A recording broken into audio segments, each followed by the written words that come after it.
Welcome to Washington East to West Sports. This is episode 8. I am Matt Beatty, joined alongside by Sean Beatty and Kevin Ardall as usual. Gentlemen, it was a very empty week. There was no Seahawks game, but did you guys watch some football this week? Did you watch all morning games? Did you watch all of them? What was your guys' regimen this week? It was a little more relaxing, I imagine, right?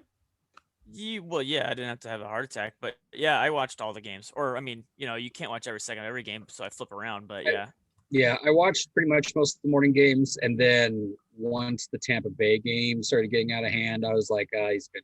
And then I came back to it with like 2 minutes to go, and I was like, oh yeah, that's pretty much what I expected. And then I didn't get to watch the first quarter of the Sunday night football game, but I watched the rest. So. Well, the only thing that mattered was that Kenyon Drake carried me to a fantasy win there on Monday Night Football. That was quite lovely. But you know what, guys? Let's not go to NFL. We've got a little bit of baseball to talk about first. So on the Mariners side of things, Kyle Lewis was named the Rookie of the Year. Just going to throw his stat line out there for those who might not know. He had 52 hits, 11 home runs, 28 RBIs, 34 walks. He had a 259 batting average. Doesn't matter, according to Sean. OBP was 363 and OPS was 801. So, guys, what did you think of Kyle Lewis earning this honor? Sean, I'm going to throw it to you. oh man, I was hoping Kevin would be much nicer. But I guess I'll start. Kyle Lewis, looking at it, he deserved to be the Rookie of the Year, at least in the American League, because he was the best rookie.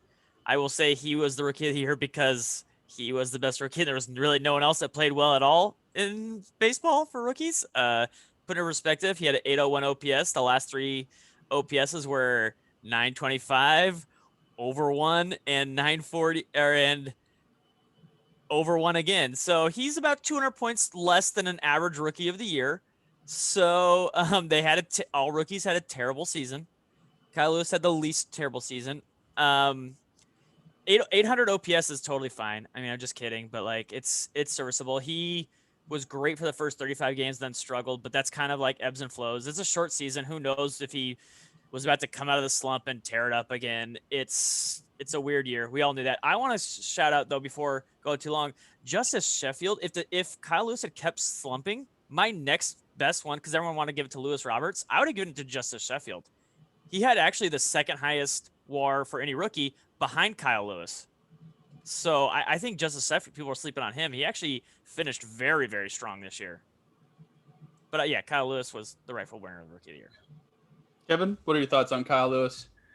Yeah, Sean kind of gave you the overall sets. I would say he was a surprise. Like I knew he would be good, but the numbers he was kind of putting up in the beginning were, and then eventually, of course, came back down to earth as we kind of assumed.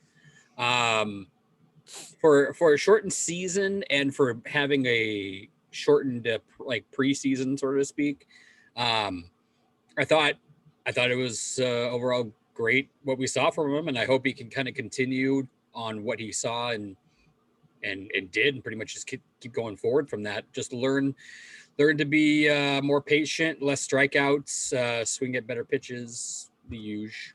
I think his strikeout rate was pretty good, 29, and he walked 14% of the time. So I think yeah, he just needs to hit the ball a little harder. But and yeah, like I'm just being like ticky tacky, to be honest. Yeah. Well, I'm going to throw out a scenario out there. Let's say they had a full 162 game season.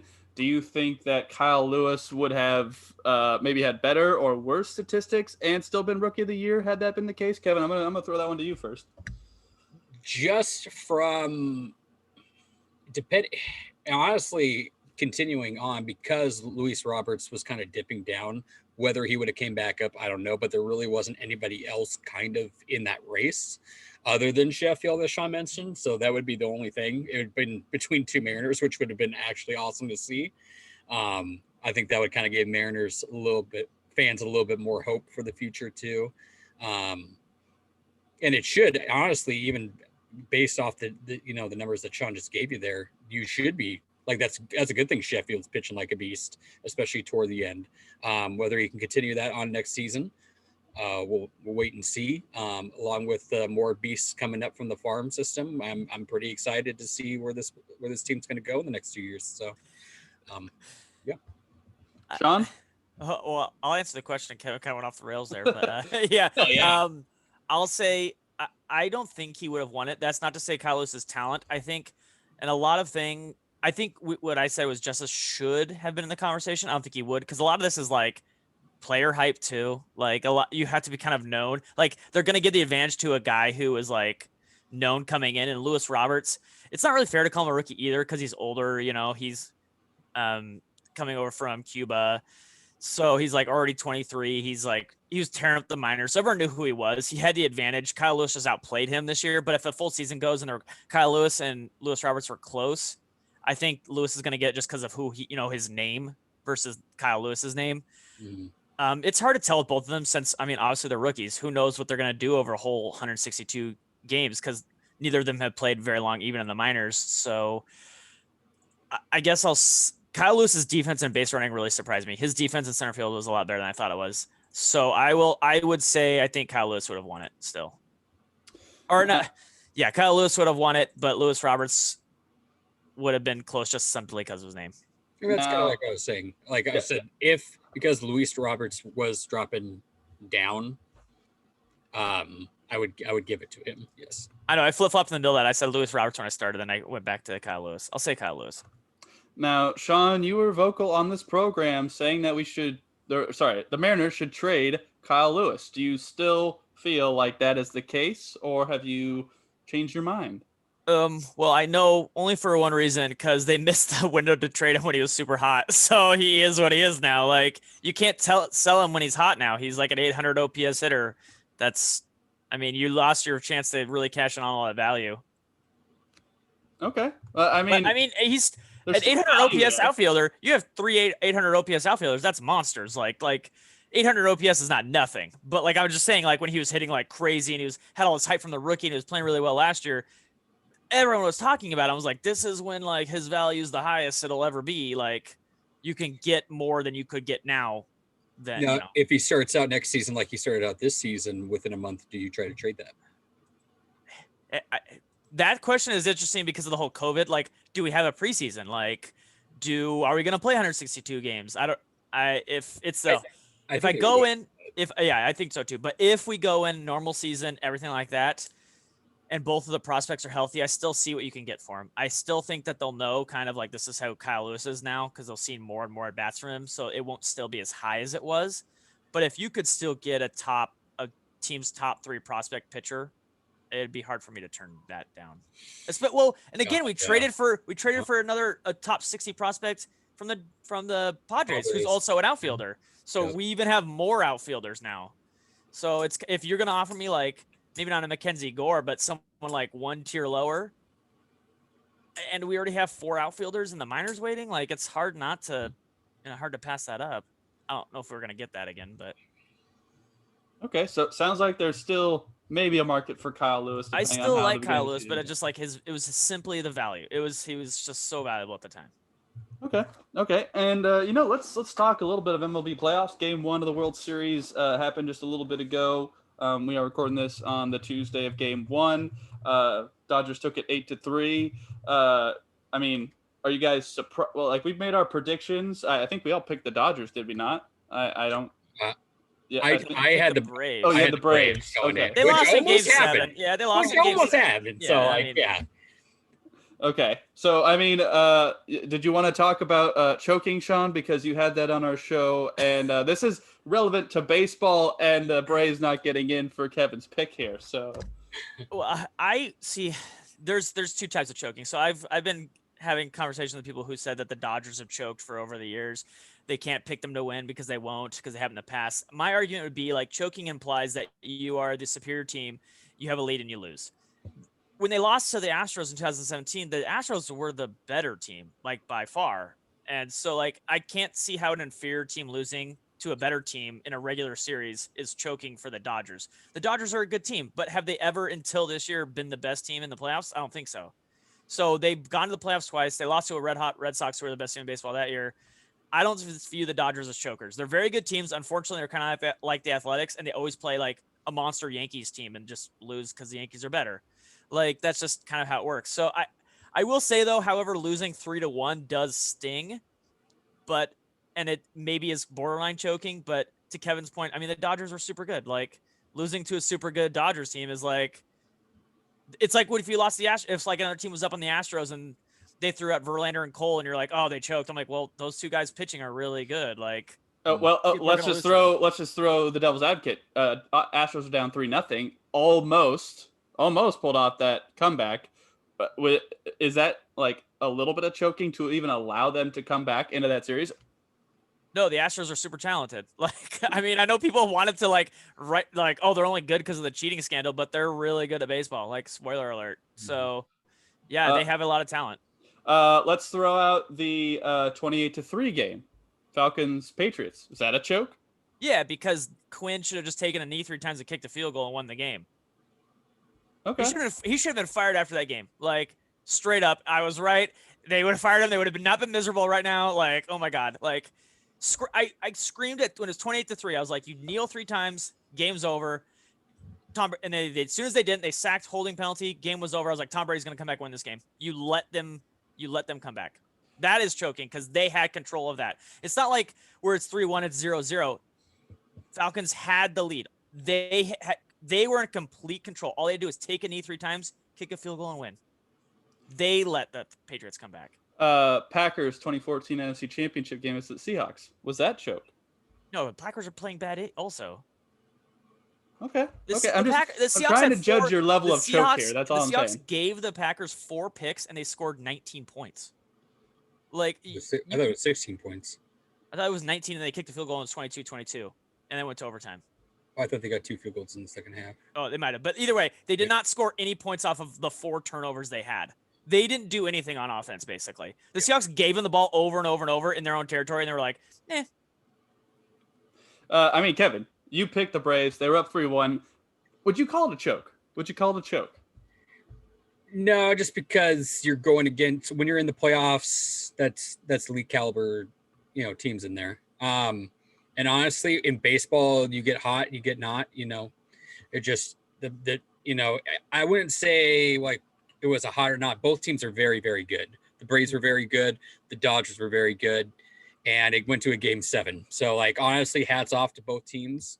They did their things, but unfortunately the Dodgers just kind of came out on top because I think they have a little bit overall better talent and better pitching, especially in the pitching category. But yeah, so I think they're better, a little bit better than a little bit better, but they are definitely the best 2 teams in baseball. I say the Dodgers are 1 and the Braves are 2. Like, they're the best 2 teams, and someone had to lose. So no AL team gets up there.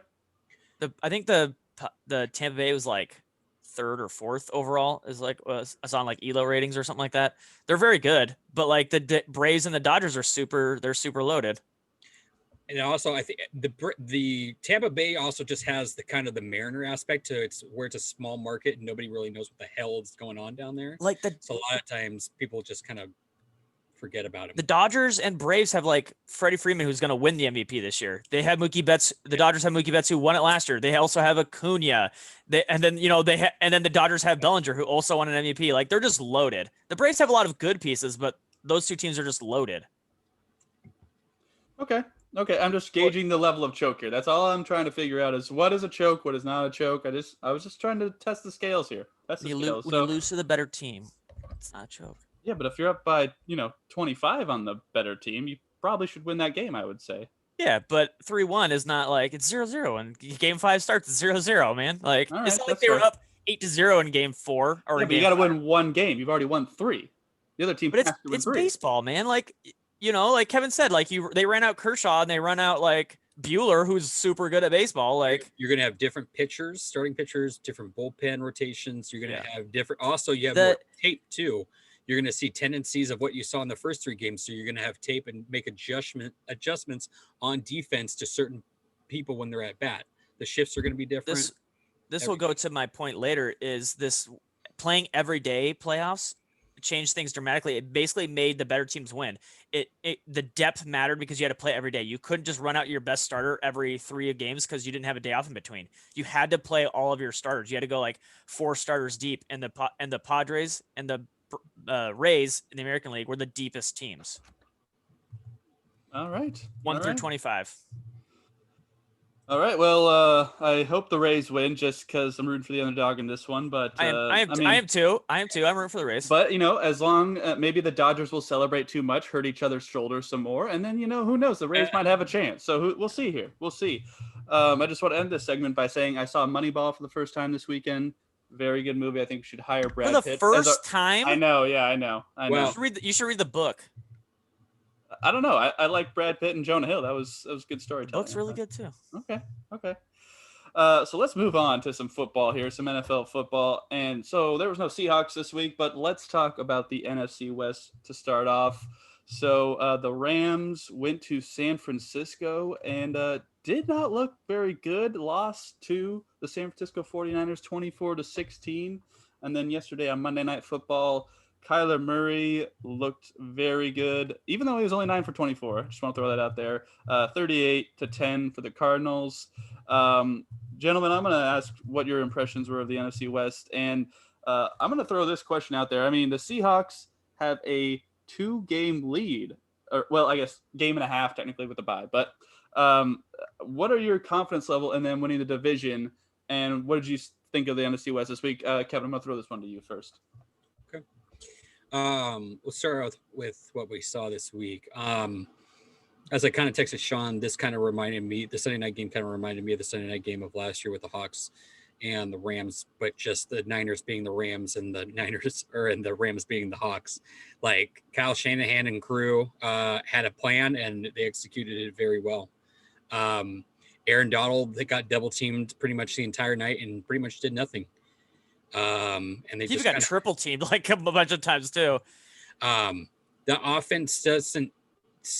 And honestly, too, like the secondary of the Rams should be better, especially with Jalen Ramsey. But they played a lot of dink and dunk to where like their receivers were just getting yards after the carry and just going on. Like there wasn't really much like deep balls going down. The main one who was getting deep balls downfield was Kittle for like 15, 20 yards, but that was about it. And then just making runs after the catch. So I think Jimmy, because I saw a couple people were like, "Oh, Jimmy's back." I'm like, Jimmy is not back. Don't get it twisted. I'm like, the Rams secondary is just a lot worse than what it should be, because on paper it should be better. The Rams offense just their corners for the Niners were actually a little bit more impressive than what I thought, and we're just exposing Cooper Kupp. And I mean, Robert Woods was really the only one who was kind of getting open every now and then, but even still, like they had good coverage in the back end and had enough pressure to kind of get Goff off the spot, so to speak, and even with people being hurt. So and the crazy thing is they've beaten the Rams 4 times over the last year and a half. So it's weird. Like they have their number, the Rams have our number. Like we have the Cardinals. I don't know if we have the Cardinals number. We should have. Cardinals are the wild card. They're just wherever. We should have beat them twice last year. I will say that we should have, but with Pete being dumb on coaching the second game and putting terrible people at O-line, but they shouldn't be. And then the Cardinals game, that was kind of what you expect. I mean, the Cowboys haven't allowed less than 30 points on defense, so that the Cardinals were just going to go crazy. I called Isabella going off, but they switched it with Kirk. Kirk had to, Well, they tried to get Isabella. They tried. Yeah. So he kept missing him, man. It was terrible. Yeah. So the fact that they scored 38 points they scored on him. Yep. I don't know. I just stopped watching, man. It was 38-10. Yeah. And Dallas did what I thought. I think Dallas will be okay going further on. It was Andy Dalton's first week with more practices and stuff like that. I still don't think they're going to be even if they make the playoffs, they're going to be one and done. Don't get me wrong. Just because I think they still have a chance to get to the playoffs because that receiving core is just stupid. Someone's got to go, Kevin. Yeah, That's why they're going to go. Like someone has to. But at the same time, yeah, exactly. Because the Eagles are not making a case for themselves either, even though it was a pretty somewhat impressive comeback toward the end against the Ravens. But I'm getting outside of the NFC West now. But overall, as a whole, I like kind of where we sit. I think we have pretty darn good odds to take this division. I still think we're probably going to lose to the Rams at least once, just because Sean McVay just always has a number at least once, and Pete Carroll doesn't adapt really. I think this week. Well, we'll get more into Yeah, we'll get into the Cardinals preview a little bit matchup. later. Yeah. So, I overall I think we have a pretty good shot. I'll slap it over to Sean. Well, I want to jump in here. So, you mentioned Jimmy G is back. I don't want to say that necessarily, but he No, I was saying played. I'm not saying he's back. I know, no, I know. Yeah. I know. Other people are saying that. I'm not saying that either. I am saying I expected a bounce back game from Jimmy G, and that's exactly what happened. Do I think that offense is like stellar? No, but Raheem Mostert is out for the year, so they mainly lean on the run game, and Jimmy G's more of a manager, in my opinion. So I think he's gonna have to throw more. So I guess we'll probably see in the next few weeks how good he is at throwing, because I think Jerick McKinnon is banged up a little bit, and they don't have Tevin Coleman, I don't believe, anymore. So I mean, their offense is kind of depleted, and their defense is kind of holding them up right now. And the Rams, I mean, they just their defense, I think, is a little suspect. Like you guys mentioned, they have Jalen Ramsey, they have Taylor Rapp in the back. It's like they should be a better defense, but if you double team Aaron Donald, then that kind of takes away their pass rush for the most part. So, the Rams can be beaten, and the 49ers have their number, it seems like, as we've said. But the Cardinals were a little more surprising. I expected the Cowboys defense to play a little bit better. Now, I'm not sure why I expected that, because they haven't been good all year. But at the same time, I thought they would be aware of, Kyler trying to throw over the top of them, and they just don't seem to realize that that's what people want to do, because that's what they've been giving up this whole time. So, I mean, the Cowboys are, every year the Cowboys seem to get this love of, oh, they're going to be so good. And, if Dak is still here, who knows how good their season could possibly be. But they just always seem to be overrated in the NFC East. It's just, once again, awful. But the Cardinals, that offense, I mean, that Kenyon Drake finally got going. That long touchdown run at the end basically carried me to the fantasy victory, which was beautiful. But I expect a lot more Kenyon Drake against the Seahawks once we get into that preview. But just be aware, I think Kenyon Drake's going to be a big factor in that game. Sean, what were your thoughts on the NFC West? Okay, so I want to say something real quick about the Rams 49er game. I don't think we know who either of these teams are, because until this game, they basically just played the NFC East, and we know the NFC East is terrible. So how good and what are even these two teams? Like, they didn't have a very good record outside of the NFC East. So they might be bad, they might be good, but and then they played each other. So they haven't really played like Tampa Bay or a Carolina or, just somebody else to mix it up and see who's who. So I think a couple things happened. I think, like Kevin said, they just Sean, what's his name? Now I forgot. 49ers coach, but Shanahan. Yep. He can coach. So let's get that very clear. And Matthew, he is a game. Garoppolo is a game manager, but I don't think he has to be more than a game manager in this offense. I don't think it matters, because whoever the running back is going to put up numbers because of how they scheme things and how they work things. It's going to be very good. The defense is, Sherm did not play again this week, but they will start to get a little bit more healthy. Now they're not going to get the two ends back, but they are still going to get a little bit more healthy here as we go. So they're talented. Or I guess their coaching wise and players on the defense are still talented. So they're not pushovers. The Rams, they looked bad. Goff is bad. Obviously but Sean McVay again, can coach it up, but someone had to win this game. Aaron Donald, like Kevin said, that defense just cannot do anything. And I think they figured out, they're look, let's just quadruple, maybe even bring in a 6 lineman, just have 6 linemen block Aaron Donald, whatever we got to do to block Aaron Donald. And he looked frustrated out there. He could not do anything. So whatever they had to do against Aaron Donald, they did it. And without him, they didn't do anything. That defense did absolutely nothing, stopped nothing. It was pathetic. So until someone else steps up for the Rams, I think that's their weakness. That's their Achilles heel. Even throw out Ramsey, throw out those guys. Like Kevin said, Kittle, tight ends. We have 2 tight ends, attack these linebackers all day. They did nothing to stop him. They even left him wide open a bunch of times. So, and then the Arizona, again, like I said about the East, it's the East. They're terrible. I don't think it said anything about Arizona. I think it said everything about Dallas. They're a dumpster fire. I don't know if you guys saw, but all the players, I can't find the quote exactly, but the players said that they don't think Mike McCarthy is very good. Although they all basically I don't know if like mutinied completely is the right word, but like they are not happy with the coaching staff at the moment. So I to your point, Matthew, of like why the Cowboys get hyped every year, they have Dak. If they had used Dak, it's probably a lot different looking right now. I mean, they have 3 of the stupidest receivers on the planet. Like those 3 could like you should be letting Dak cook. He should be the prototypical let Dak cook with those 3 guys. But they still don't. They run it too much and then find themselves down and they're like, Dak, bail us out. And that's their whole game plan. Well, I mean, for the NFC East, you mentioned that the Rams and 49ers have just played the NFC East, and I just did the numbers real quick because 49ers have only played 2 of the NFC East teams so far. And they beat the Giants by 27, and they lost Philly by 5, which is a plus 22 margin.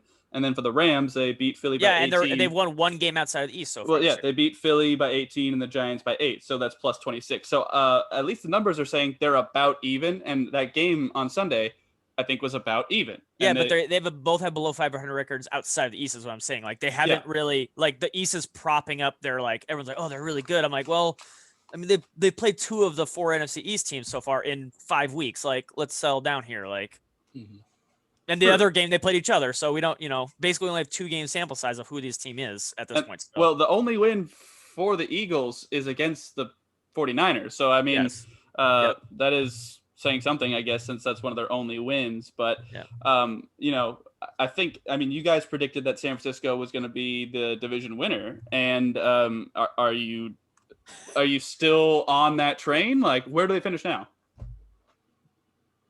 I'll take it. Yeah, I mean, the injury plague just murdered their season. Absolutely. Let's be honest. Yeah. Like, this is a whole different team if all those injuries don't happen. They will probably finish either 3rd or 4th. Yeah. It'll kind of be a race down there.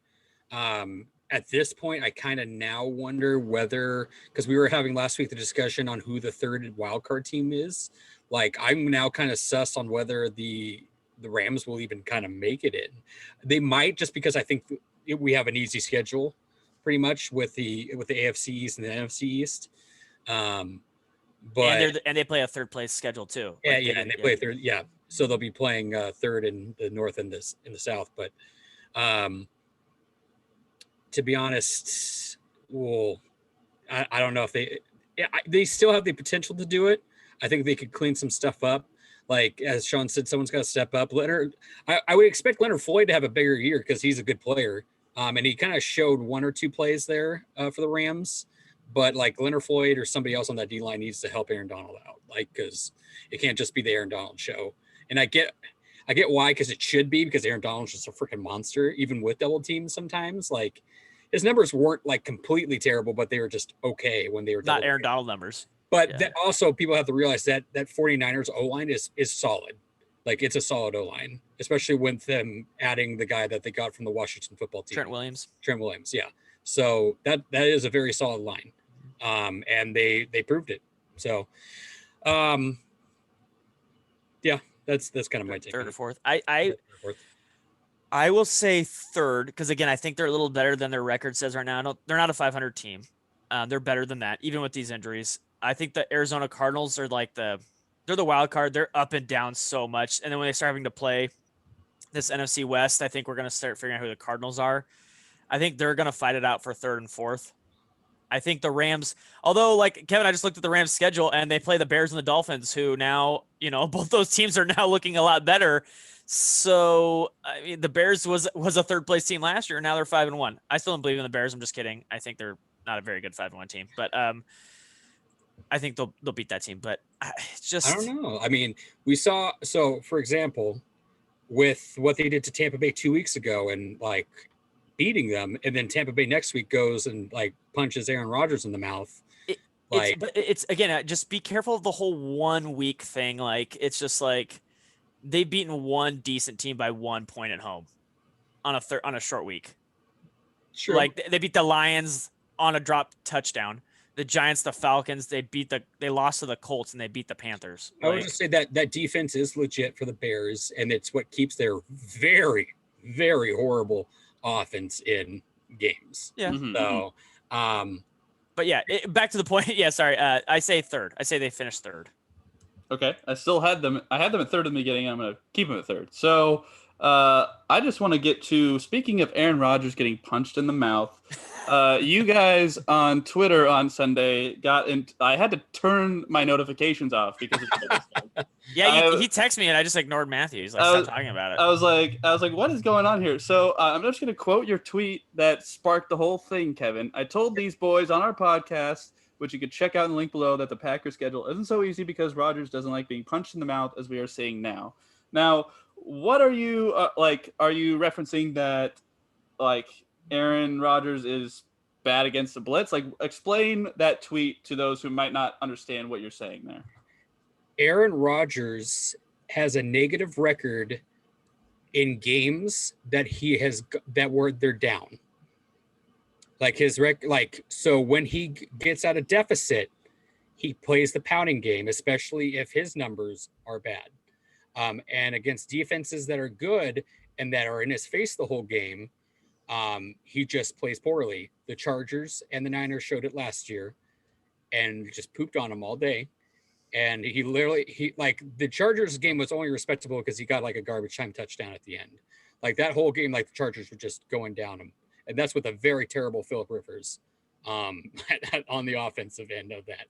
And the Niners, we all saw it was just a slaughter fest, both games, to be honest. So you saw it in the game. Like he got up 10 points. He did his little Hingle McCringleberry with the taps, and then threw a pick six, and then threw an interception, and then he wanted to take his ball and go home. He didn't like what happened. They're in his face constantly. They took out the deep ball. Devontae Adams was pretty much nowhere to be seen. They couldn't really run the ball either. So he's just like, well, what the fuck do I do? Instead of getting like creative like what Russell does, he's just like, I'm going to take my ball and go home. And that's pretty much what he does.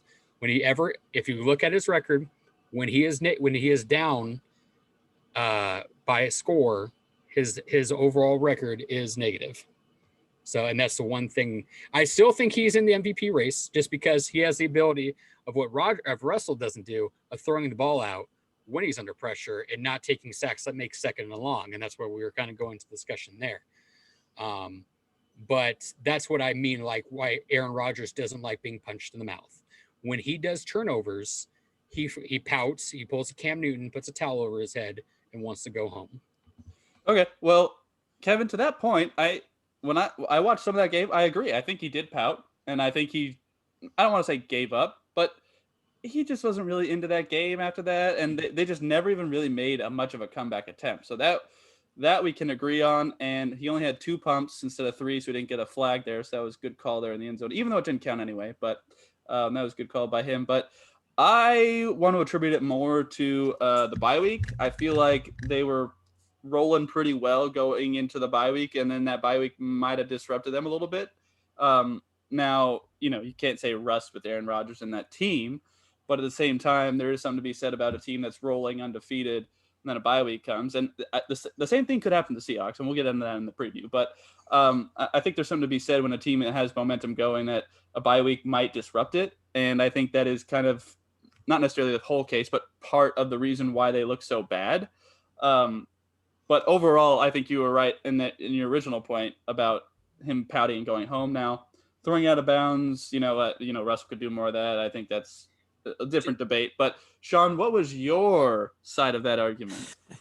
My side isn't that it's just that Kevin's basically saying water is wet.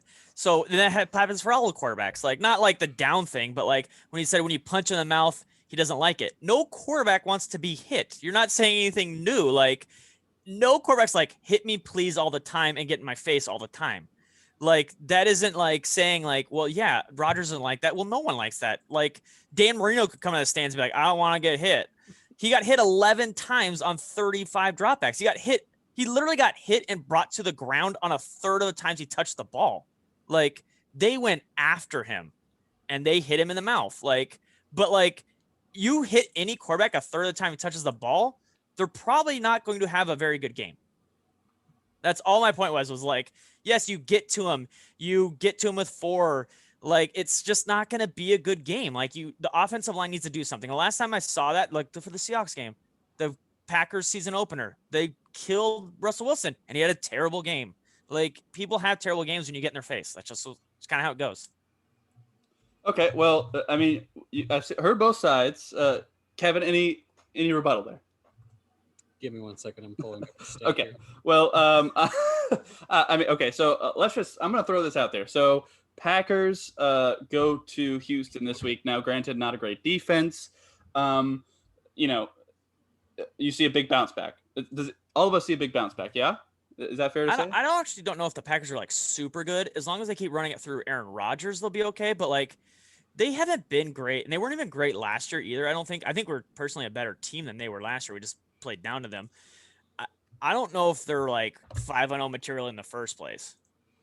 I think it will be a close game for them next week because Houston's starting to kind of get things rolling, as we saw. Now that they don't have Bill O'Brien holding that, like drowning that team like a yeah, I don't even want to go into that. But they're bad. Like, with Bill O'Brien just didn't know what the hell he was doing. To kind of state, like, to go back to Sean's point, to nobody likes being punched in the mouth. That is very true, but it's what you do when you get punched in the mouth. Aaron Rodgers took his ball and he went home. Let's go to the 2014 NFC Championship game where Russell Wilson got punched in the fucking mouth. If you want to talk, this is getting punched in the mouth. 5 sacks, sacked 5 times, boys and girls, with 4 picks. And you know what he did when he got punched in the mouth? He took him to a fucking Super Bowl. That's what he fucking did. Yeah, exactly. That's what happened. That's the difference between the two, is that Russell Wilson gets punched in the mouth and says, I don't give a fuck. I'm coming at you still. Like, you can keep punching me in the mouth. You're going to give me some blood, but I'm going to fucking fight back. And we're good. Like, it's going to be Stephen Bond or Forrest Griffin. We're just going to punch the shit out of each other. I'm going to say this, what I said before. They won that game because the defense stopped Aaron Rodgers. Russell threw 4 picks, and that game should have been over. Period. That's true. But also, at the same time, like, Russell Wilson has to bring them back into the position. They were in the position because of the defense. It's true. Yeah, but that's all I'm saying. Like, they had the best defense in the league. Aaron Rodgers' defense didn't do a whole lot of anything that day, yesterday. They didn't do anything. Yeah, are you talking yesterday or the NFC Championship? No, the Packers defense didn't do anything. They didn't help out Aaron Rodgers like Seahawks defense did that day. Like, they got killed. Yesterday. Yeah, okay, I got you. Yeah, they got killed. Yeah, and that's kind of a system that they're gonna have to work on. Aaron Rodgers turned the ball over less and they gave up a lot more points, like 15 more points. Like, that was the biggest issue. But you're right, Kevin. Like, we're comparing Russell Wilson and Aaron Rodgers though. But like, I'm just saying, like, quarterbacks don't like it. But like, one teams gave up 38 points, the other two gave up 22 in overtime. And another fact of Mahomes last year in the Super Bowl, literally played like shit for 3.5 quarters, and getting punched in the mouth, not having a great game, came back, dumped it on the 49ers ass, got a ring, said, "What up, bitch?" Well, and Shanahan got a lot of shit for, pulling it in at the end of the half and not going for points and not kicking the field goal. And I know, like, there's always going to be another argument to what, like, but I'm just saying, as I said in the tweet, going forward with mobile quarterbacks, you have the ability to not get punched in the mouth. And also, you got to be able to, you're in this game and you're getting paid $80+ million to fucking play quarterback. Like, I don't give a crap if you get punched in the mouth and they're throwing picks. You need to bring your A game like 100%. You can't play emo pouty boy and like dunk your head and just be like, well, the run game's not working. The throwing game's not working. I could, look at the tape and kind of see if we can come up with some great ideas, but I don't want to because they drafted a quarterback in the first round. They didn't give me the weapons I wanted. Like, that's literally what he did. Because as we all know, people have known Aaron Rodgers to be kind of an asshole. So, well, yeah. Let's also add to your point, because the video that you tweeted at us of that Sunday night game against the Vikings, like, Russell on the sideline is like, they know it's coming. And it happened. So I think maybe it's not necessarily it happened after a 4th down stop, but yeah, it happened. It took a miracle, but yeah, we'll take it. It happened. All right, we're going to take a quick break, and then we are going to come back and answer some more Twitter questions on Washington East to West Sports. Woo.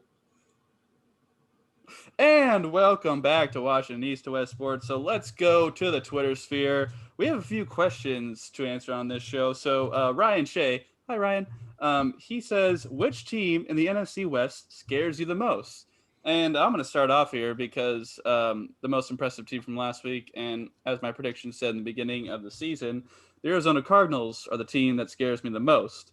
And I think they definitely showed why. And now, granted, they played the Cowboys, so, not necessarily a great team to play against, but Great team. Come on. not even a decent team to play against. There you but, go. Buda Baker in that defense was solid enough. And then Kyler Murray in that offense, they've got DeAndre Hopkins, but you cover him up. You've got Christian Kirk, you got Andy Isabella, and you still got old, reliable Larry Fitzgerald there. So I don't see anything that's anything that stands out to me for the 49ers and the Rams. As Sean said, they haven't played a whole lot of great teams. And, so far they're just not quite they don't scare me really that much, and I think the Cardinals do scare me, especially with how mobile Kyler can be, and I think that offense is better than most of the offenses in the NFL. Sean, which team scares you the most? Man, looking at the advanced numbers again, like that's hard because like they've played so much of the East so far, so who knows where they land. It still has the Rams as the next best team. I'll probably say the Rams, because I just think the 49ers are just too beat up. It would be between those two teams. I think the Rams are just healthier at this point. So I say the Rams. Kevin? It's kind of hard. On paper, I would say the Rams just because of the talent that we know that's there. But as we've kind of already mentioned, the talent's not working on the defensive side of the ball. And like the 49ers kind of showed that Cooper Kupp is kind of unreliable at this point. Like, even though that's my boy from Eastern, but call out your boy like that. I know. I hate doing it too. And Robert Woods is a really like solid receiver. Like, he is very underrated, kind of like Tyler, what he does. Adding with Higbee and the run game between Henderson and not Akers, but the other guy that they had back there, Malcolm Brown. Yeah, Malcolm Brown has been solid for him. Like, and it's good because they're not paying Todd Gurley a butt ton of money. On paper, I would say them, yes. For us as a whole, I would probably say, just because the Niners injury plagues are, though, like if they get healthy by week 17, we do need to be afraid of the Niners. It's one game though. It's one game. It is one game. Yeah. That's my. And I think at that point, we'll kind of have it locked up. It will just be kind of like where the seeding might come down to like a first seed versus second seed thing. So that might be a big impact. Arizona, with the threat of Nuke and Andy Isabella, and just with how god awful we're playing right now, we are getting better, I will say. And I think with people getting healthier, even though as we go into the preview game, it looks like Jamal Adams might be a game time decision. We'll get to that in a little bit. He's kind of proven already this year that DeAndre Hopkins is pretty much kind of the best receiver in the league. Like, he's just how better the Cards have got with him and how worse even though Houston was already kind of a mess because Bill O'Brien just murdered that team. Honestly, he should be in jail for it. Just for what he did. Gosh. Like, God, seriously, he did so many horrible things to that team. Okay, so you guys are both saying Arizona, but I will point out, if we talk about week 1, I think we all agree a healthy 49ers are better than the Cardinals, right? No. Yes. We agree, yes. Oh, No. yeah. So they beat a healthy 49ers team. I think it's Better a fluke. O-line, better run game. Yeah, they have better weapons, but at the same time, you still have a decent receiving core in the Niners. But again, it okay, could be so let's say I agree with Kevin that their 49ers are a better team. So we'll chalk that first week up to a fluke. I don't think they play that game 9-10 times. They win more than twice. Then other times than that, they beat Washington, the Jets, and Dallas. Like Arizona has beat a bunch of nobodies. They beat a bunch of nobodies so far. So I don't think we know who Arizona is either at this point. And to be honest, I don't think we're going to get a fair share of what we're going to see on Sunday too, because they're going to score probably 30 plus points on us. Get ready, 12, man. Like, because every team does. So, every team does, yeah. Yeah. So it's kind of like the Dallas situation. Like, hey, not every team. The Vikings didn't, and the Dolphins didn't. Actually, true. Atlanta didn't either. Oh, there we go. Yeah. Yeah. But I mean, scoring more points than what we would consider. Yeah. No, I get what you're saying. And But I think they will. I mean, because you have Nuke, Larry, Isabella, and Kirk. You have like a bunch of deep threats. And, I think we'll stop the I'll run actually game. say what I'm most scared of when we get to Arizona, but I don't think it's any of those. Cardinals beat the Niners. End of discussion. All right. So, Kevin, we and you are correct. Matthew is so wrong in this situation. I believe the record and the actual game would speak to me, but that's okay. No, you don't. No, one game doesn't mean you're better. That just is how this works. Okay. I believe they won the game, so I believe I'm correct. So, At the same time, they had no preseason, and they had. Yeah, they did the Cardinals. That's true. But again, Matthew, that's not how that works. At the same time, too, fully healthy. If you're going to go like that, then you would say that the Seahawks last year were about as even as the 1-15 Bengals that we almost lost to. But we didn't lose to. Exactly. But we beat them by one. Like, we wouldn't beat them by one score. One game isn't indicative of flukes happen, man. Like, teams play differently in week 7 than they do in week 1 because you have film. I'm not saying you're not wrong. Yeah. But they won the game. Did they not? That is true. All right. But I'm just saying, as a whole, with talent and everything, who would have been the better team at the end of the year? The 49ers, fucking hands down, if there's no injuries. I mean, it's not a question. I'm not disagreeing with your premise, but they have already won a game against them. That is doesn't the biggest mean they're better, though. That doesn't mean they're better. But they've already won. Yes, but granted, they won the game, but you're implying that means that they're just better, that every time they play, they're going to beat them. No, that's not what happens. That's not how that works. We already have a game and they've won. That's what I'm saying. That doesn't mean they're better. That's what we're saying. Then that would also insinuate, let's go with that the Jacksonville Jaguars are better than the Colts. That's not how this works. They are not better than the Colts. And that, now their record shows that. When Kirk Cousins was with the Redskins and he came back and won in the fourth quarter against us, and we went on to the playoffs and they didn't. That you would be saying that Washington was that team better than the Seahawks? Was better than the Seahawks. No comment. Exactamundo. And I'll give you this on that day, and that's the whole Chris Berman. That's why they play the game. That's fine. That's the whole any given Sunday. Sunday, yeah. But so I say 1 week is not the end all. Especially week 1. Week 1's always a shit show. Okay, let me throw this out there. Let's say the Cardinals beat them twice. Are you gonna say that the Cardinals are better? Or are you still gonna be on this? When do they play the Cardinals? When do they play them next? Is it next week? Because I don't know. Who's running out? Does it matter at this point? Well, I guess they're not gonna get much more healthy. God awful Jeff Fisher Rams team would beat us twice a year because he had our number and we went to the playoffs every year and they didn't. Would you say that Rams team was better than us? Well, yeah, because they had Nick Foles back in those days, and Nick Foles is very underrated. Who was the old Oregon State quarterback who beat us? What was it? Sean Mannion? Mannion. Yeah. Come on. Teams lose to random games, man. It happens. Yeah, absolutely. All I'm saying is that the Cardinals have won a game against the 49ers this year. If they win both games, would you say that the Cardinals are better? That's all I'm asking. Week 16, so it's definitely a conversation. How is it? Never mind. We'll get to that in week 16. Well, then play Bosa and the other guys. Have them all healthy then.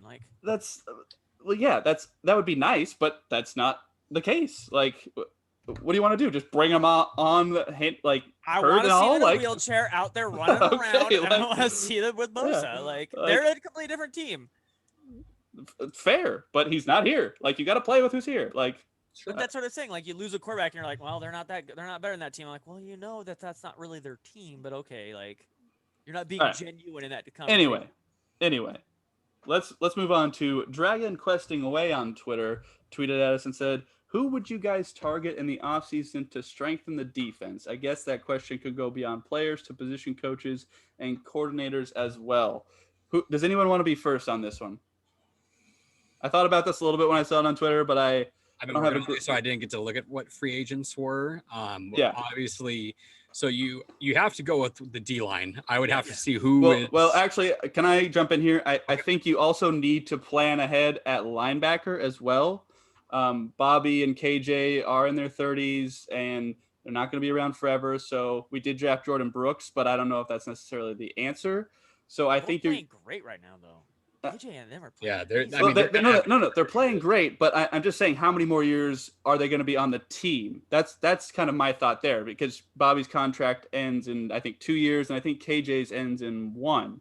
So at some point, you're going to have to address the dynamic duo that is there. Like, is it going to be Ben Burke-Irvin? Is it going to be Cody Barton? Is it going to be Jordan Brooks? Or are you going to go in the draft to get someone else? I think linebacker, since how solid that position has been throughout this decade, essentially, that's going to be your biggest concern, because the last 8 years it's been Bobby and KJ. You just write it in, and it's without injuries withstanding. Like that position was set, right? Am I wrong in that assessment? No, I mean, you're No, right. but at the same time too, They're not 35. They're both 30, 31. Yeah, So they're- you could sign a 2 you or have 3 Bobby year for- deal. Yeah, you have Bobby for 2, and KJ's a free agent after this year. But at the same time, too, you have 3 guys that 2 of them you've played so far, even though Cody Barton, or not Cody Barton, excuse me, the kid we drafted, Brooks, is hurt. I wouldn't, and also you have a little like limited money in free agency to where like you need to spend it on positions of need. And you know that KJ, even though you could resign KJ to a more friendly deal, like money wise, and hope but after the year he's having, he might not want that. I don't know. We'll kind of see. I would be okay with having Barton out there though, and then you kind of could draft. I mean, if you have Brooks and Barton, they're both playing good. That could be with Bobby there. That's your 3. But that D line is so atrocious with the money that they are going to have to use. Like that's one, because honestly, and also after this year, Shaq's a free agent. So you have to decide whether you're going to sign with that or if you're going to go with Dunbar. And what about Adams? And then, and then you have Jamal Adams in the year after that. So then you have to kind of, which you're going to be throwing a butt ton of money at him.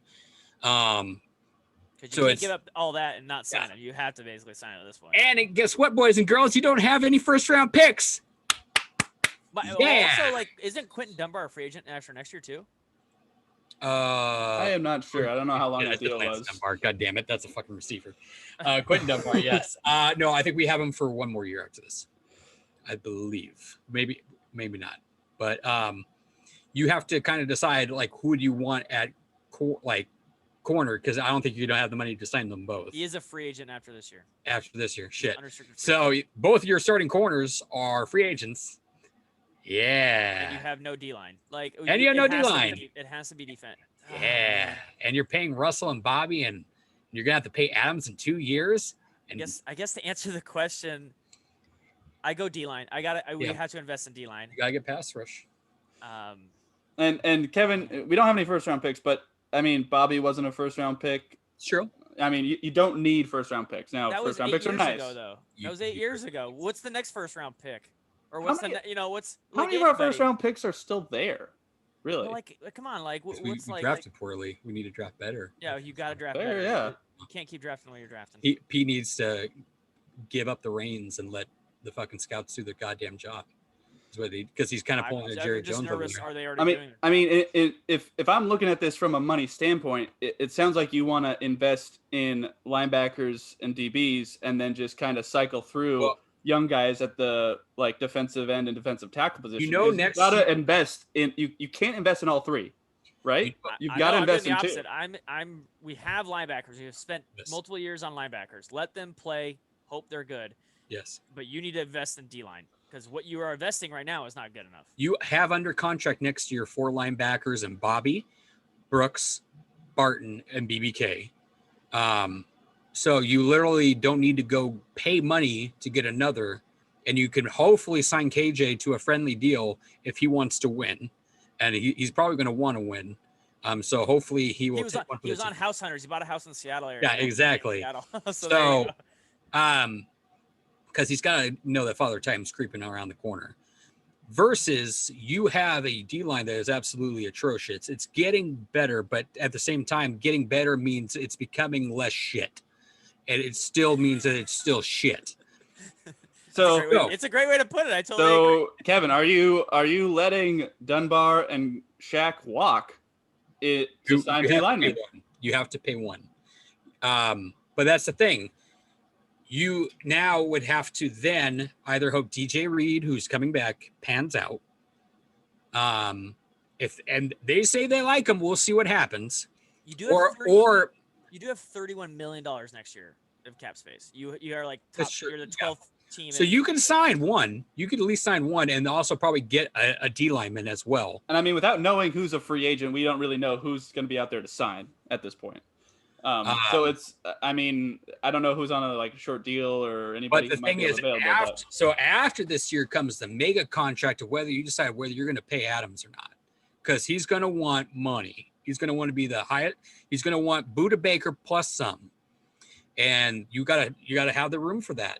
So, especially since you just gave up 2 first-round picks, because honestly, if you let that go, how pissed off are you guys going to be that we gave up 2 first-round picks for a rental player who's been hurt? I don't mind it so much because it depends on how he does. Like if this injury lingers and maybe he's not the same player when he comes back, I don't mind letting him walk. Like I understand the 2 first-round picks are not ideal to let go, but I mean, as we see in like baseball all the time, like 1-year loaners are a common thing. It's not like a totally out of the ordinary thing. It's not the same sport, but at the same time, I think they are going all in on this year and probably next year with Adams, and then we'll see once that year rolls around. But at this point, it depends on how he plays, and if he doesn't exceed how well he looked good, if he's an All-Pro, I don't pay him personally. They're gonna have to see what they have too, because after this year, you got to figure out because the O-line has been solid enough. Poshik is also, I believe, a free agent after this year, even though you're not going to give him crazy money like what you gave Britt, but he's probably going to want something. And so you also have to decide what you do in the draft now that you don't have a first-round pick. Like, where do you go with that second-round pick? Do you go address the O-line that needs to be done? Because our right tackle hasn't been hot garbage, but he's been like. Do you go there? Do you go with addressing the D line? That's a complete hot mess.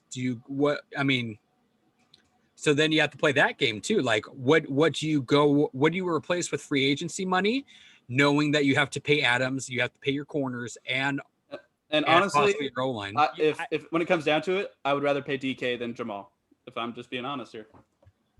Oh yeah, because that's going to come around the same time as Adams. So I would rather pay DK than Jamal.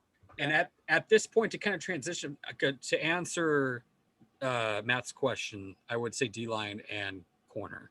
I would say who's the Jets guy, Ngakoue?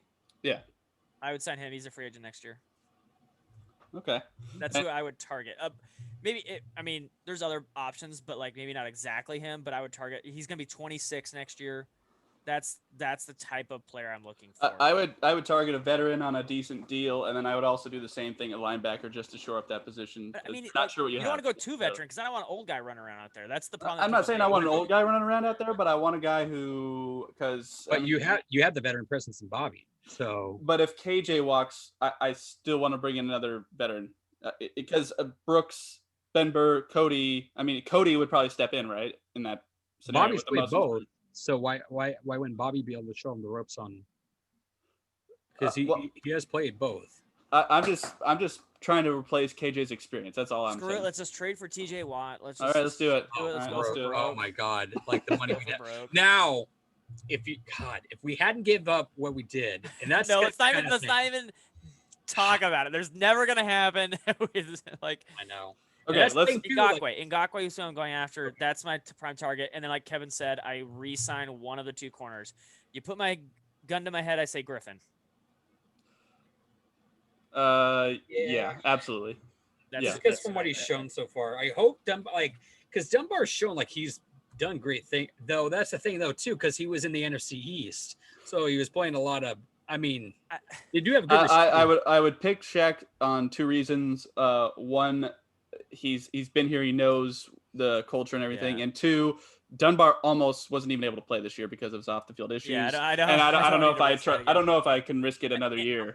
As for his question of like coaches, I'm not sure I would change that. I think. Oh my God! Yeah. I mean, who else do you bring in? Like, I'm gonna go on a rant there. Okay, go for it, Kevin. Okay, 12 man. listen to me, look into my eyes. We're Oh, gonna do do this not again get like Quinn. last year, like last week. This is Pete Carroll's defense. It's Pete Carroll calls the shots out there. Our Ken Norton, he's just a cheerleader on that sideline. He says, "Go team, go." That's what he does. Pete Carroll calls the shots. It is not the reason why that defense is sucking is because of Pete Carroll, not Ken Norton. 12th man. Yeah.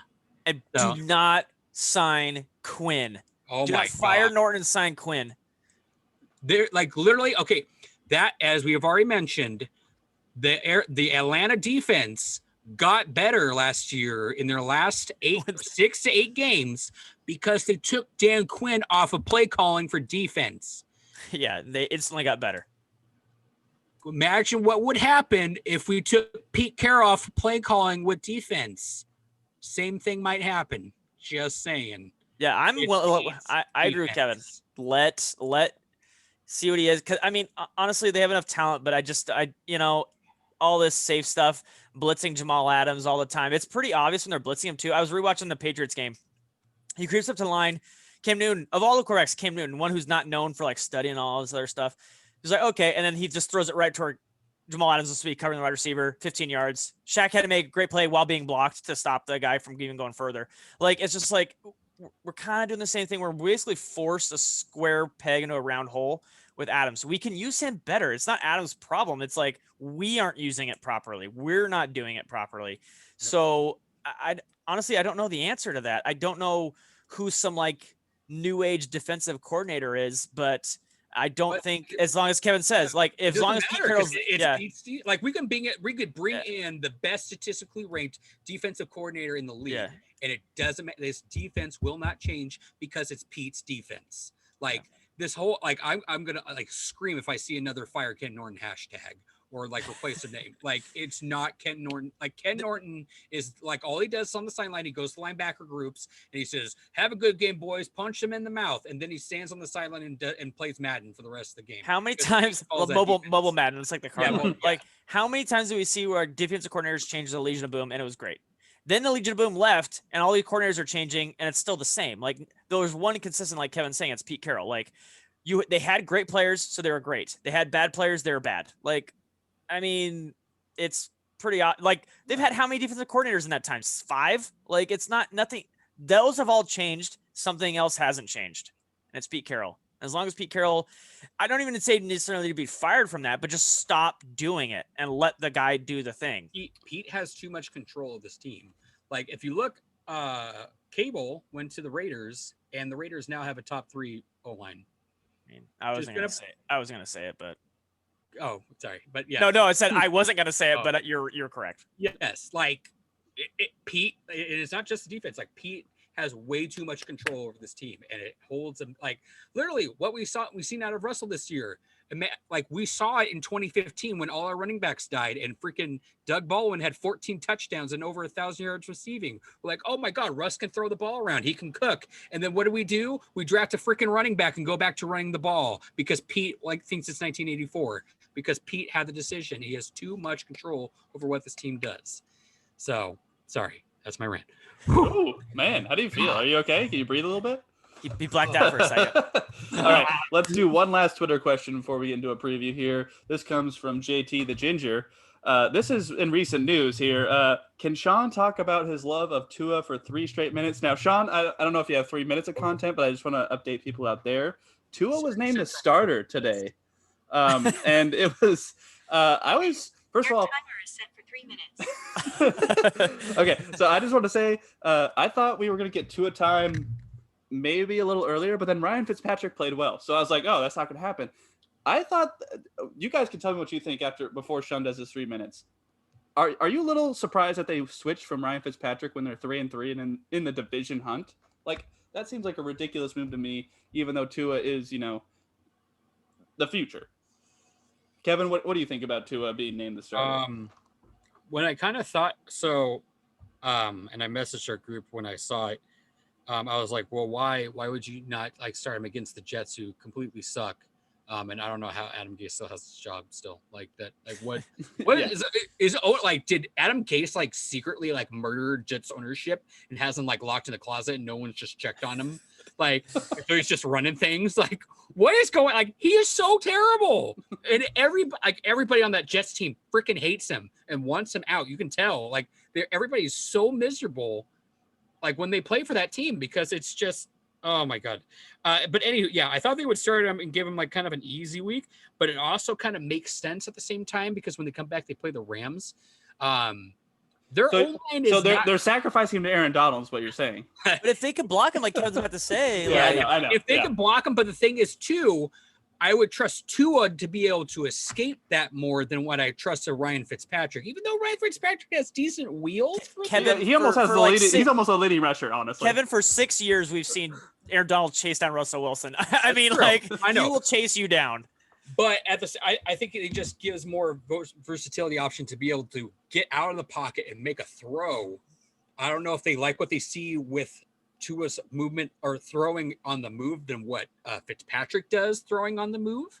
That would be the only thing that I can think of. It's just Brian, whatever his name is, the Flores. It's probably just seen what I think he likes that matchup more, possibly because of that. The Dolphins O line isn't. Excuse me, I apologize. Isn't that great? So that would be the only thing I could see is just that he trusts that the quarterback is going to be under duress for a lot of it, and he thinks that Tua has the better options of being able to make throws down the field on the run, like in bootleg situations and getting out of the pocket and scrambling. Because as we've seen, like they don't even have to like go, like they can dink and dunk that, and you have Parker and the rest of that receiving core is kind of showing up, and Myles Gaskin has kind of showed he can be a shifty kind of crazy back. Like that offense is kind of doing things, and He's shifty. All Huskies are shifty. Yeah. And They're Gieske, shady individuals. Yeah, that's true. And Gieske, and actually both tight ends, because that other tight end that starts with an S, like had a. Oh, sorry, Sean, you're My timer's up. Yeah. You took the 3 minutes. Yeah. Yeah. But like they're starting to see pieces kind of grow. Like even their backup tight end like had a day against the Jets, even though it's the Jets, but I think they're starting to see their offense form, and now they want to kind of see what it is with Tua going forward. And if they sit him again, like if I'm Tua, I wouldn't be like, don't be like, I think they're just testing it now just because they're starting to see things on the offense get a roll in, and they want to see what the future looks like with that, and like what areas they can improve on to where if it gets crazy and Tua's getting the threat of being injured and stuff like that, then they can put Fitz back out there and be like, okay, well, this is what we need to shore up on in the off season. And then we see what Tua likes, or like, where does he like to throw it and stuff like that? What does he like to do?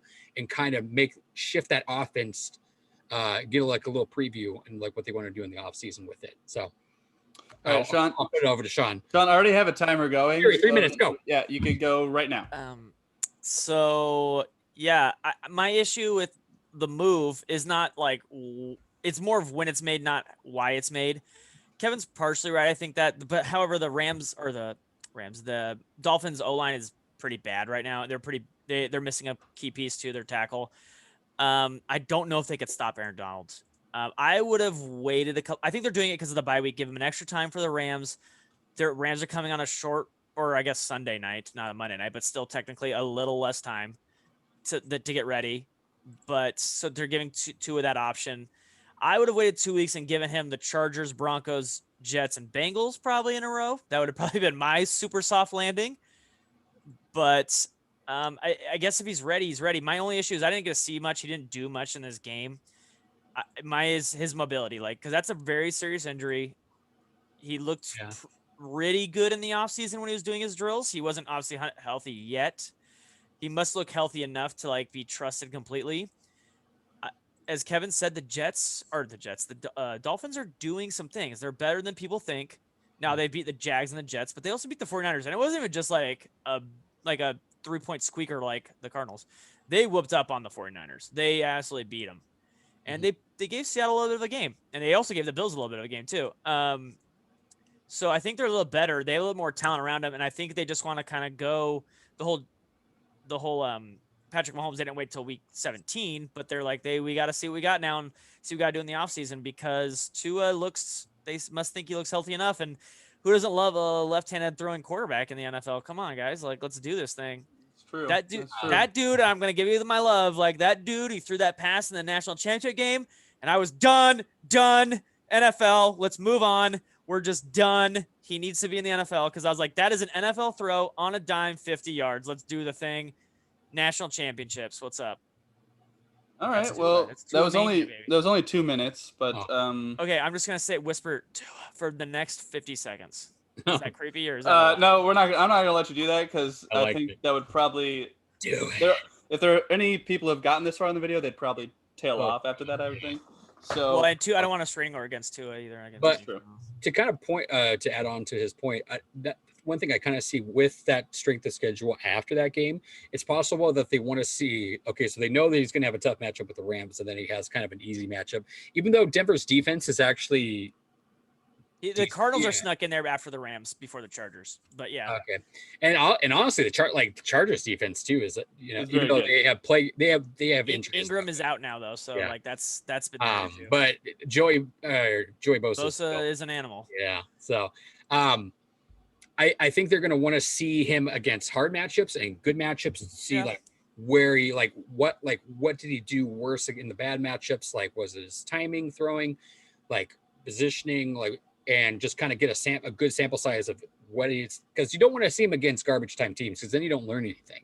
Like at the same time, like if you play the Jets and he just shits on them, like you didn't really learn anything because the Jets literally, I think I'm the starting corner, I believe, for the Jets. Yeah. So, you know, it's not, even though that pick though, I will say was nuts.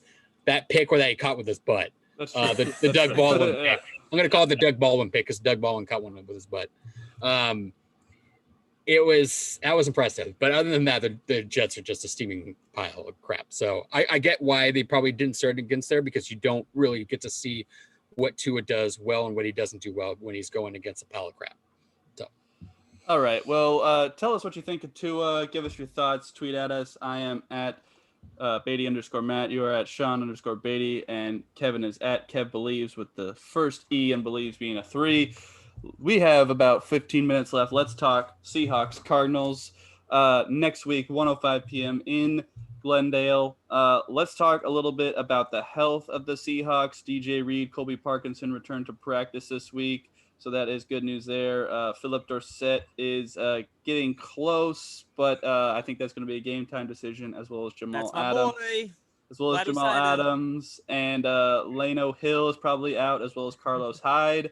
And also Damon Harrison. They were trying to give him a week to prepare on the practice squad, according to this most recent practice report from yesterday, but they're not sure if he's going to be able to play this week since he might not be in game shape. So looking at this matchup, as we know from last year, the Seahawks won.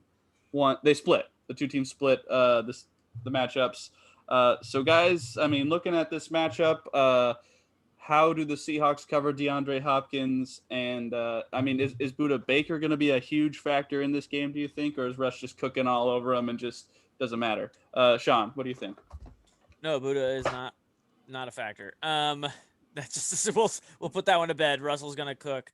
I don't see how Budda guards DK or Tyler, honestly, but or Swain for that matter. Watch now, he's gonna have like 3 picks. Sorry, Russell, I just jinxed you. My issue is the Cardinals defense is ranked 6th overall. Offense is 10th. Seattle's is 21st. And the Seattle's offense is 1st. This is DOVA. This is not passing yards. I do not care, or total yards. I do not care about that. However, the Cardinals have had the 4th easiest schedule, according to this as well. So these numbers are inflated a little bit. And the Seahawks had the 20th. So they're actually suffering a little bit. So Russell being leading the number 1 DOVA defense offense with facing that defense or that scheduled defense is nothing less than impressive. I would say my biggest threat for the other side is not the receivers, because Nuke, we all know he's going to do his thing. We're not going to stop that. It's his running ability. Like if he gets out on the edges, we're in trouble. Like that guy, you have to keep him in the pocket. It's kind of like a Lamar Jackson, kind of like a Russell Wilson thing early in his career. Make him throw, like, please. Like I know like he can't throw to Nuke and everything like that, but that dude, When he gets on the outside, he turned the corner in that first quarter against the Cowboys. I was like, oh, there's no way he's going to get that fourth down. And he somehow got around the corner and then turned it into like 15 more yards. I was like, human beings should not be able to do that.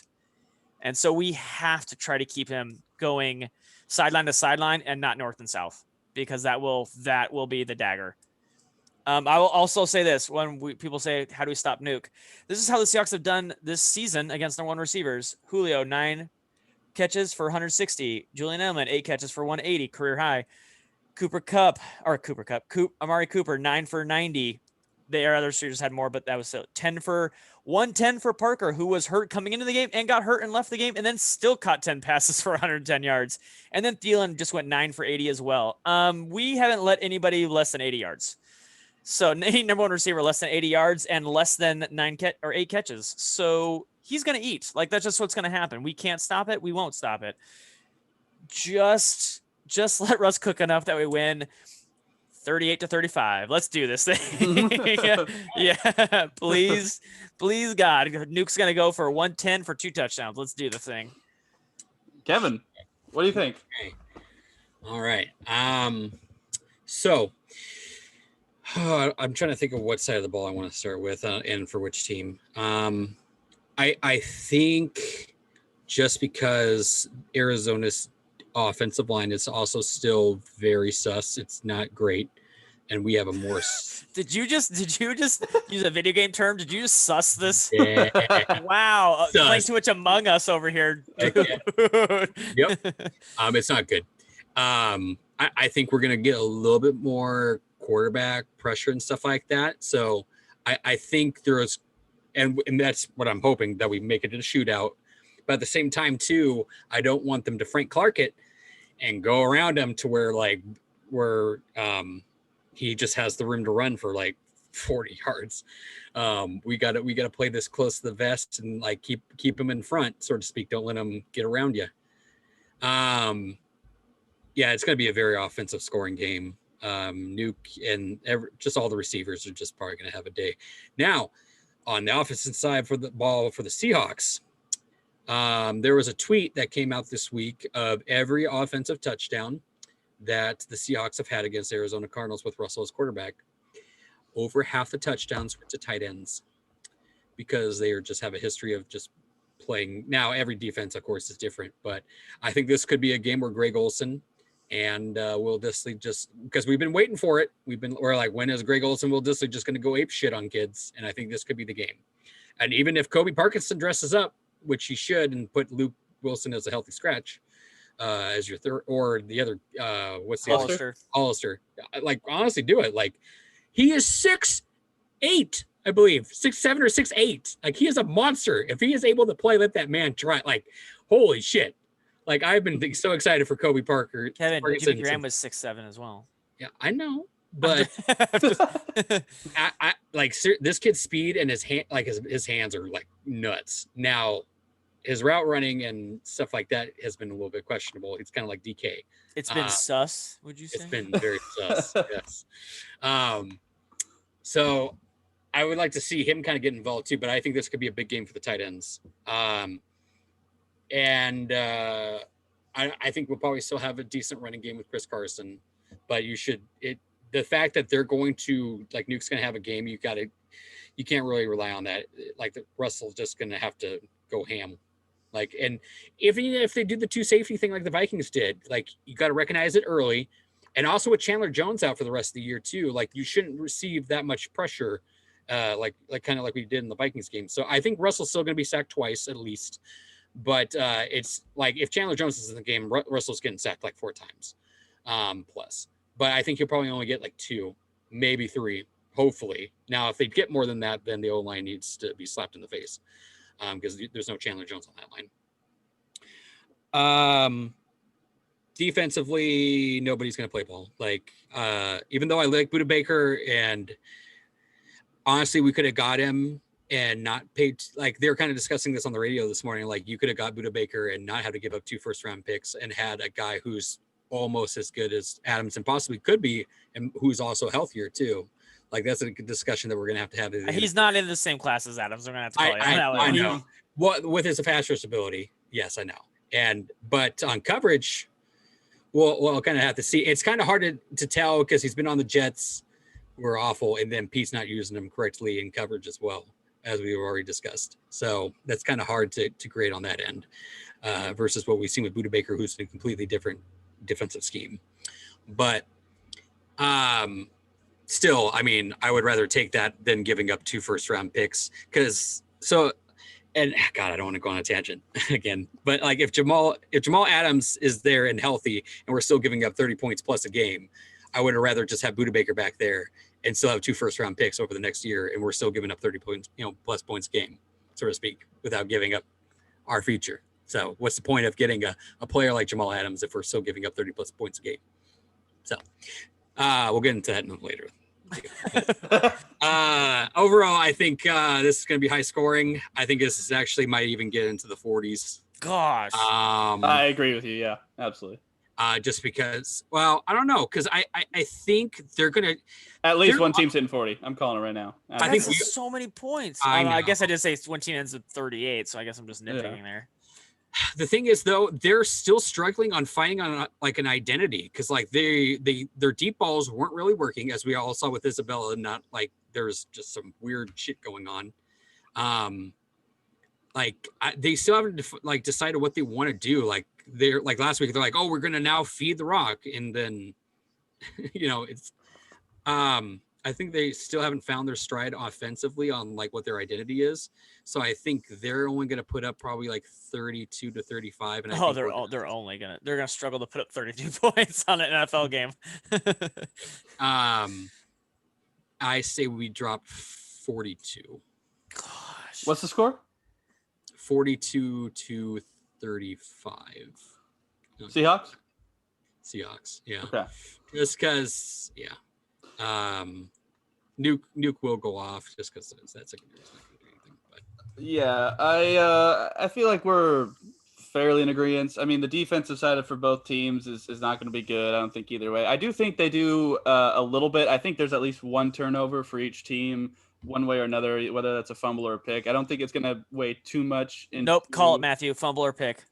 Okay. The Seahawks fumble and Kyler throws a pick. Stupid. It's the other way.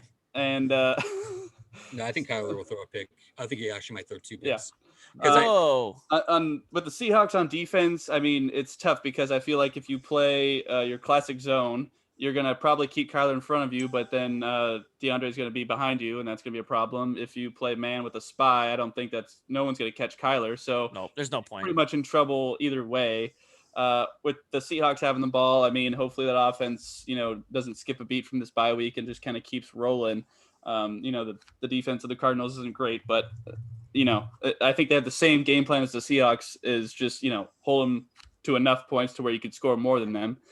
So both teams have the same strategy. I think that this game is going to be won by the Cardinals personally.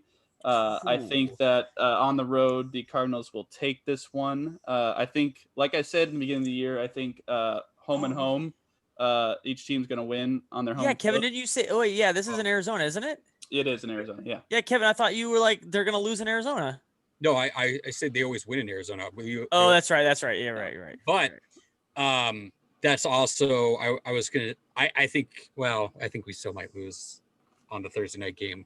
But with Chandler Jones being gone for the rest of the year, that is a huge factor in, like, because Chandler Jones is just he's not Aaron Donald, but he's really good. Pretty close. He's pretty damn good. Okay, so what's the score, Matthew? I'm going to say it is very close, and I think it's 42-41 Arizona. Wow. I think it's 42-41. I don't see if you have fantasy players in this game, play them. Play all of them. We give up 42 points. We have some issues. We have some issues. I could see it. Well, if Jamal's not back, because he is going to be a game time decision, from what Pete said today, or at least he said they're waiting the week to see, like they want to give him time. We give up if Jamal is back. The Cowboys. If Jamal is back, I would like them to keep Ryan at safety and have Jamal just chase Kyler around. Now, there's no way he's gonna catch Kyler Murray. I'm not saying he's gonna catch Kyler Murray, but what's a better plan to stop Kyler Murray? I will say though, because I'm going to retract. I don't think he gets. I think instead of 2 picks, I think he's going to throw a pick and he's going to fumble. Because one thing that Kyler does do wrong, and he's going to. I think it's one team's going to teach him and they're going to teach him well, is that when he runs, he holds the football poorly. He just holds it in his hand and he runs it out there. He doesn't keep it tucked. And someone's going to pull an Earl and come in and punch it out of his hand. And I have a feeling that it's probably going to be a Hawks one of the times, like KJ or Bobby's going to. They got to catch him though. Yeah. Well, that's the thing too. Like if you get him early enough, KJ does have go-go gadget arms, so he could get out there. Now, the thing is, it's not going to be like downfield when he's down 40 yards. Oh, yeah, It's going to be within the first 10 yards. Yeah. Because he just has this. He holds it and then he just runs the ball with his hand instead of tucking it in. And he's going to learn quickly once he starts fumbling. I think KJ or Bobby is going to punch that ball out, or one of the D linemen is going to just like Mayo or somebody is going to punch that ball out, and he's going to learn real quickly. Puna Ford's going to beat him to the sideline. Oh, God. Oh my God. I can give that man defensive player of the year. He chases down Kyler Murray to the sideline. Oh my gosh. Just give him defensive MVP right then and there. Like seriously. But like I think he will fumble that ball running within the first 10 yards of but if he makes it past 10 yards, like that's a touchdown. I also think in this game that Tyler has had not quite as big of weeks. I think he has a very big week this week. And I also think the second leading receiver for the Seahawks is going to be David Moore, personally, because I think the Cardinals are going to key in on DK Metcalf in this game and try and take him away. I don't know if they're going to be able. I don't know if they're going to be able to, but I think they're going to try, and I think that's where David Moore emerges in this game. And I think Larry Fitzgerald has a very big presence in the game because he always plays well against the Seahawks. Granted, he plays well against everybody, but he has this game in particular. I think he has like 10 catches. I would say. If you're Arizona, who are you putting on DK? You putting Patrick Peterson on, or are you putting Buddha? Or are you putting? I think you're putting Patrick Peterson on him. Patrick with Buddha over the top. Even then, like I think at that you don't throw it near him all day, and you just be like Tyler's one-on-one. Yeah, oh yeah. Now if they do that, if they lock that up, oh yeah, you throw it to Tyler and the rest of the kids all day long, and the tight ends. DK might even be able to beat that double coverage, but why even risk it? Be like, go Tyler. You just Tyler over. You have the other weapons to do it. It's gonna kill you, and like Kevin said, those tight ends. You have nobody at tight ends. Maybe Simmons. Oh my God. The other guy, like just let him go. Let Disley or Greg Olsen go. It was nuts watching that clip, like just seeing so many tight end touchdowns. I was like, holy shit. I'm like, our tight ends have torched the Cardinals. Well, historically, the Cardinals defense has been awful against tight ends. So that's not a surprise. Two tight ends be like, you're going to double DK if you're going to double them. And Tyler and these two tight ends are just going to eat you alive because you can't stop the other ones. Yeah. So I think there's just a lot of offense. If you have a fantasy player, like I have Tyler in 3 leagues, you play Tyler. I mean, not that you win anyway, but you play Tyler. You can play the defenses. I think play Isabella, Kevin. Absolutely. Absolutely. Yeah. Absolutely. If you have Kirk, Isabella, Larry, or all 4 receivers. Yeah. 4 receivers no, I'm not saying someone's gonna have all 4 fucking receivers. I'm just saying if you have a receiver, you literally have to consider. Not gonna have a I know. Game. I think all of them have decent fantasy games, though. The chances of 3 out of the 4 having a decent game are high. What and like as you said, if I have Keyshawn Johnson, the 5th receiver, when we played Dallas, Amari Cooper had 2 people above him in yards, didn't he not? And he had 90 yards still. Like that's Gallup and the other one had like what was it? Gallup and Lamb. 140 and 110. So, that's still that's crazy. Yeah. Like. But for a flex, like 500 yards. I don't think. Especially on bye weeks, like. No, well, I don't know. I mean, would you take Kyler or Dak fully healthy? Dak. I'm taking Kyler. Right now in their career, you got to take Dak. But no, I'm taking Kyler. I don't even. That's not a question for me. In their career, like if you had them to play a game right now, I would take Dak. If you're talking about a future, right now, he broke his ankle, Kevin. No, I'm saying if they're both healthy, for fuck's sake. But if you're talking about future and you have a good coach behind him, I take Kyler fucking just because the talent. Like I want the mobility more than anything. You also have to put the talent. You have to get a coach. Like okay, so say like Andy Reid's the coach. That's true, but then you literally have a Lamar Jackson that has a Patrick Mahomes type arm.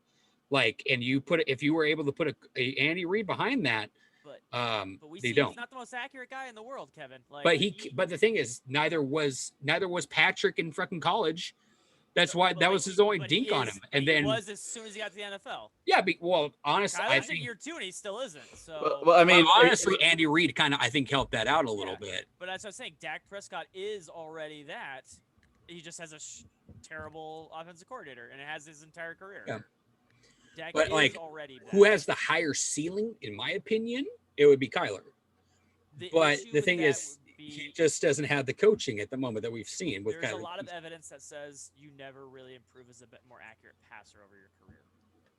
You're either inaccurate or accurate, and so is Kyler gonna buck that trend? It would have to be. It would just, yeah, with the if Kyle Kingsbury stays the way he is, stays there and stuff like that, I would say no. And then I would take Dak. And that's why I say I don't know if he bucks the inaccuracy trend, so that's why I say you put Dak in that offense. I think it's a little bit better. Although Kyler's mobility is really nice, but Dak's not immobile either. Dak's not immobile, No. but However, if see you with put him in a foot mobility- race, I mobility- think we know Yes, who's going to win wait, that oh, one. yeah. But you see with mobility, Dak, it could end in 1 second for Kyler too, and that's his best attribute. Same with all the Michael running Vick, quarterbacks. Michael Vick. Absolutely. But that's what I'm saying. If that's your best attribute, it could end in 1 second, and now you have to play. Well, that's you could And he's say not- that and he's about not you could say accurate. that for any guy on But any day. who's more accurate than it comes down to, Dak or Kyler? Fine, you take Dak, I'll take Kyler, and I'll win. That's fine. I'm cool with That's that. not So how it works. that Dak's is not exactly how 500 it yards works. on him. I'll just take Russell. Let's go with that. All right, that's fair. What? That's fair. What? I'm going Otto Graham is my quarterback. He just wins. What's up? Ooh. All right. Well, we've reached the hour and a half mark. Let us know what you think of the Cardinals Seahawks game on Sunday. Give us your score predictions. Let us know what you think is going to happen. I am at Beatty_Matt. Sean is at Sean_Beatty, and Kevin is at Kev Believes, with the first E in Believes being a 3. Leave some comments on YouTube. Just tell us what you think. And man, I predicted the Cardinals win, so I'm nervous. So I guess it's a win-win either way for me, right? Since I predicted the Cardinals You're to just, win. you're just picking them so you hope your first they win the division pick is right. That's all you're white. Well, I mean, yeah, a Real- little bit. Real quick, who else does the division play with? Oh yeah, I was gonna mention that before we go Just- here. We could do a couple of predictions here. So I'll start with the 49ers. They're at the Patriots. Who do you like in that one? Oh, The Patriots. I like the Niners in that one. I Not by think- a hair, like that much. I think Cam will have a bounce back week. Yeah. Just because he was, yeah, I would probably take the patch just because now that Mostert, whatever the hell his name is out. I think they're going to try to take that running game away and force Jimmy to make really bad throws, and I they're think going they're to gonna take advantage. Kittle away and be like, beat us Yeah. or something. Fair. Now, can Kittle pull a DK and get past that? That will be the main test to see. Well, I don't. Well, hold on. You just said DK beats double teams. I don't think he does that yet. So let's just. He's getting a lot of single. Well, coverage yeah. now. Well, it just depends on like what they do to what they feel like they need, because like they thought that Stephon Gilmore was going to be enough for DK, and then that was not Yeah. enough. So it depends on, Well- are they going to put? Well, yes, he got 170-yard catch, and then he got 20 yards on 3 catches the rest of the game. But yeah, That's true. And then to wrap up the show here, the Bears go to LA on Monday Night Football to take on the Rams. I pick the Rams. I'm gonna pick the Rams, but I'm not confident in it. I'm just I not. think the Bears are the worst 5-1 team probably in NFL history. Yeah, but that defense is just going to give Jared Goff just the worst fits. I don't think they're going to give them that much. Khalil Mack is going to be saying hello like 7 times at least that game. Well, why? Because he's going against the number 1 ranked tackle in the league right now, right? Cool. I'm just saying. I'm not. I'm not. Khalil Mack will throw him aside and go tackle Jared Goff. I'm not worried about that. Whitworth is not whoever that guy was. I've got news for you, man. Well, they don't have to put Khalil Mack on him. I know he just goes against the 20th ranked O line in the league. I mean, I'm just saying, like their O line is playing pretty well right now. Khalil Mack cannot do this by himself. I say I'm going to give it to the Rams just because of the reverse of Aaron Donald on that hot garbage of an O-line, because Chicago's O-line is terrible. And we know Nick Foles can't get the hell out of the pocket. He is terrible on the run. I have a feeling they're going to get some easy turnovers. Ramsey's going to guard Robinson too. Yeah. I think you're just going to get a lot of very easy turnovers of Foles under pressure and just throwing terrible balls away and getting easy picks.